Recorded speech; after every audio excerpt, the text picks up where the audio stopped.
Hello, everyone, and good morning. I hope that you're doing well.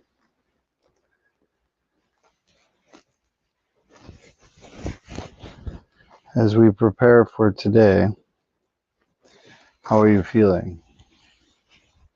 And another thing on top of it, we should reconfirm and pay attention to the reason that we're here. Whatever that reason is, that is a good reason.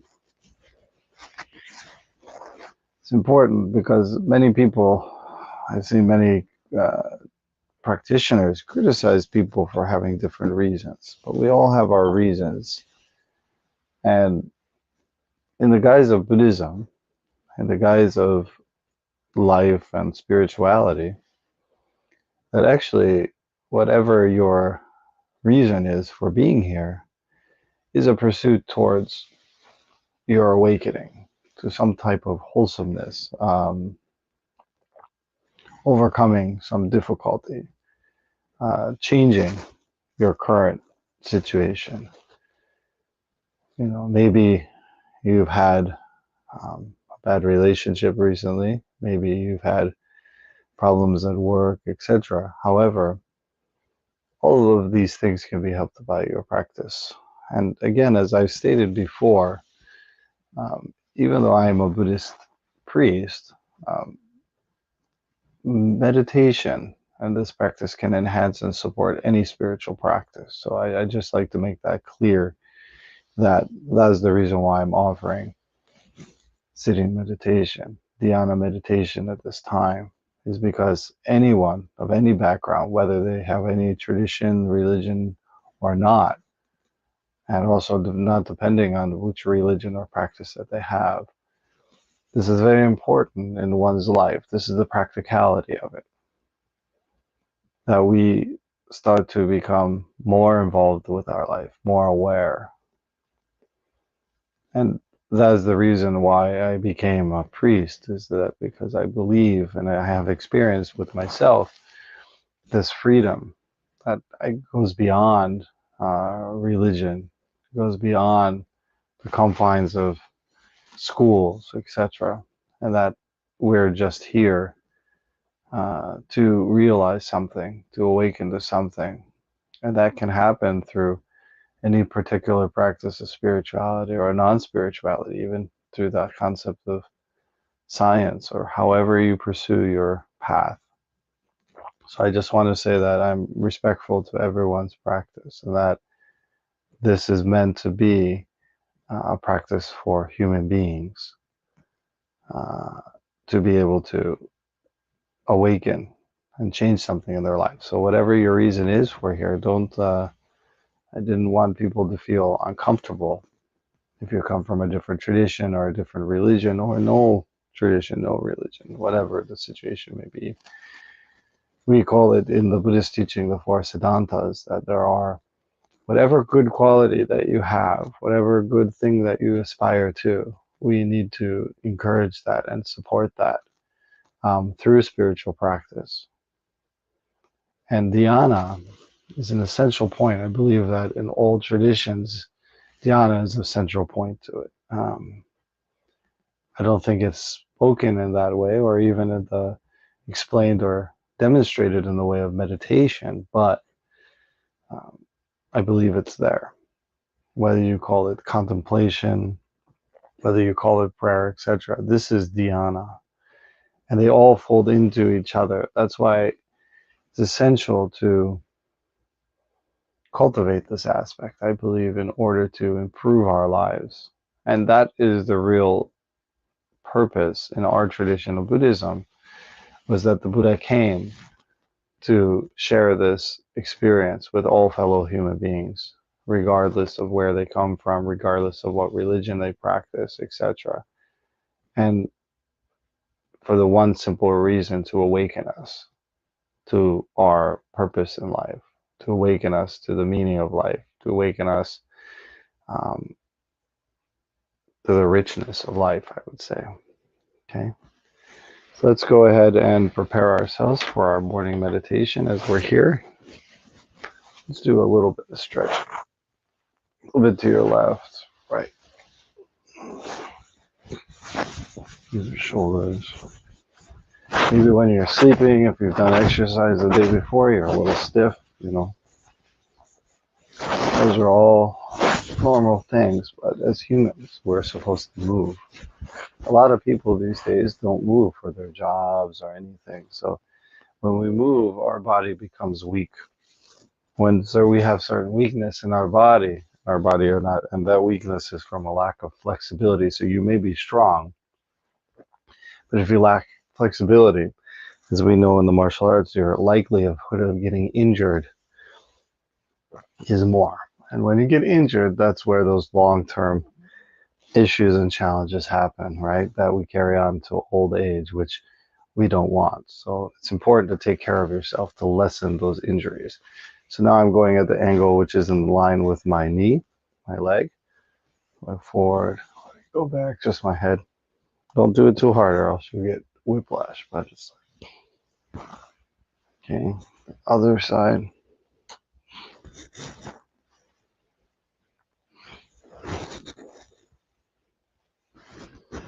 Then with our neck, we're going to move our body. So we're going to let our head just revolve gently.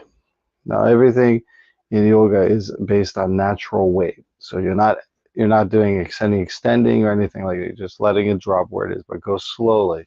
I'm going to use my body to move my head. So I'm going to go forward.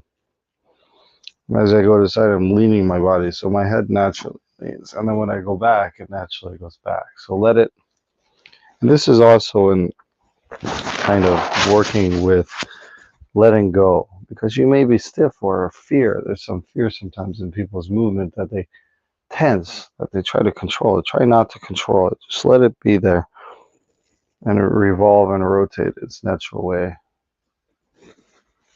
Just moving it with the movement of your body. Okay, now we're going to go the other way.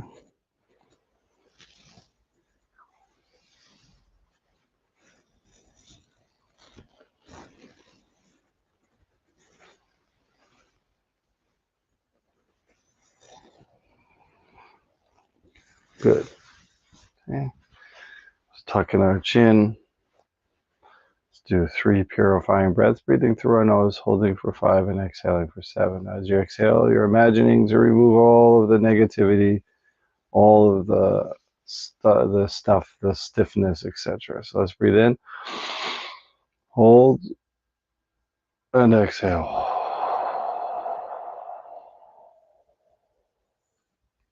Next, breathe in, round 2. Hold, and exhale. Every corner of your body. Last round, breathe in, and exhale.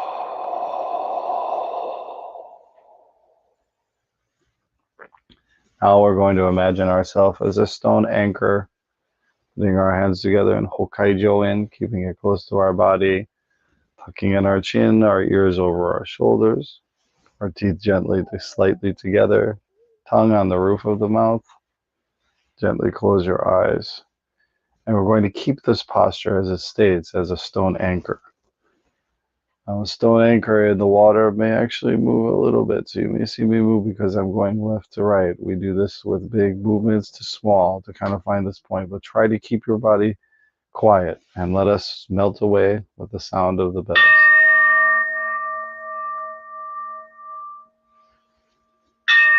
Melt into concentration.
At the sound of the bell, let us release our attention, our concentration, bringing our attention back to the body, our environment.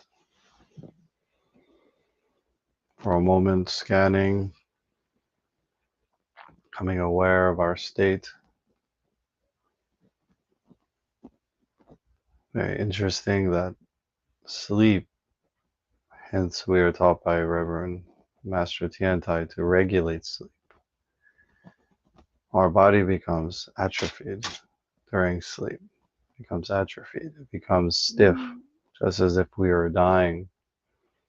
And even our body itself, our internal organs become awakened with our breathing, which we call prana.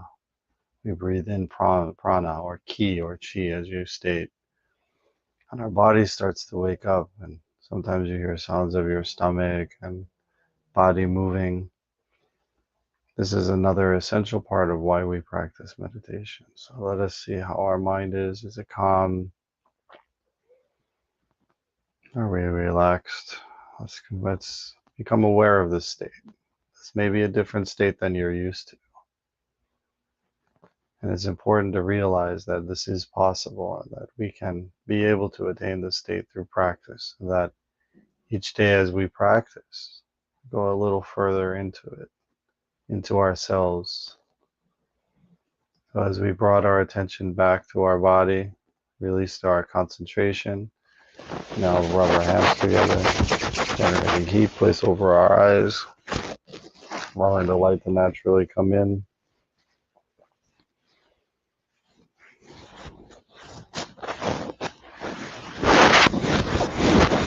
In your body.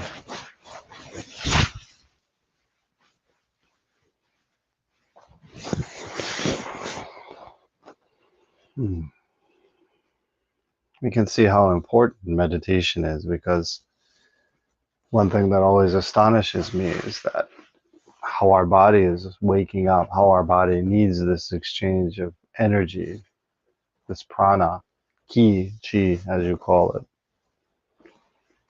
And today we're going to talk about another part of what may hinder us in the practice of meditation, and that these may be our obstacles in establishing a regular meditation practice. The next is self-doubt. We all tend to stick to activities that we are naturally good at and avoid the ones that we are not. When you discover you can't control your unruly mind, you may begin doubting your abilities. You may think, well, this is just me. I'm not easy to concentrate. I can't meditate. I can't stretch.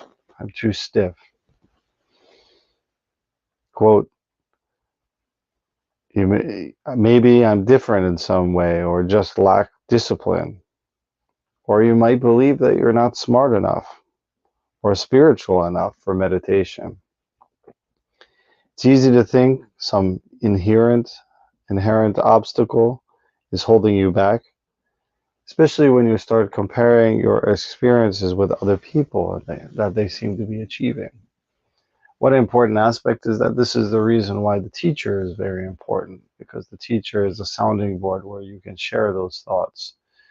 And then you can be able to adjust your practice in order to remedy those challenges. Yet the real obstacle for you is self-doubt, which is powerful and can rob you of the enthusiasm and determination you need in order to establish a regular practice. Without a regular practice, it will take a very long time before you see any real improvement, which will only create, again, in yourself more doubt. At the root of self-doubt is the classic hindrance of doubt explained in the second interlude. There you also find the explanation of how to deal with doubt. But the basic antidote is simple: trust and perseverance, which requires inspiration and motivation. That is the real reason why I began this morning practice for everyone, because in my many practices and studies and even my life itself, I had the same questions. I have the same questions even now. Doesn't mean that I have found the answers. However, I have experienced that there are answers and that we are able to attain them. And that we can actually, and those answers being, should I say more easily, to finding our authentic self. And within that authentic self, we can find out the reason for our existence, for our life. I don't offer you an explanation of that because it is up to each person to find that in their life, in their faith, in their spiritual practice, or, as I just said, in their life. But the most important thing is that we aspire towards it and that we don't sell ourselves short, because time, as we know, is very limited. Soon today will become tomorrow, and tomorrow will be 30 years older, quickly, in the blink of an eye. So therefore, I want you to experience a happy, fulfilling, purposeful life by realizing your true self. Because in that true self, you have something extraordinary to offer. Because as it states in the Buddhism, in the teaching, you are a Buddha. You have the potential of a Buddha in yourself. But that can only be realized through study and practice. I believe the same is with other traditions, such as now, instead of Buddha nature, many Christians may use the word Christ nature, that you are made in the image of your Creator. That is for your own spiritual path. And that our practice of Buddhism, our practice of meditation, is to support us in realizing that one aspect.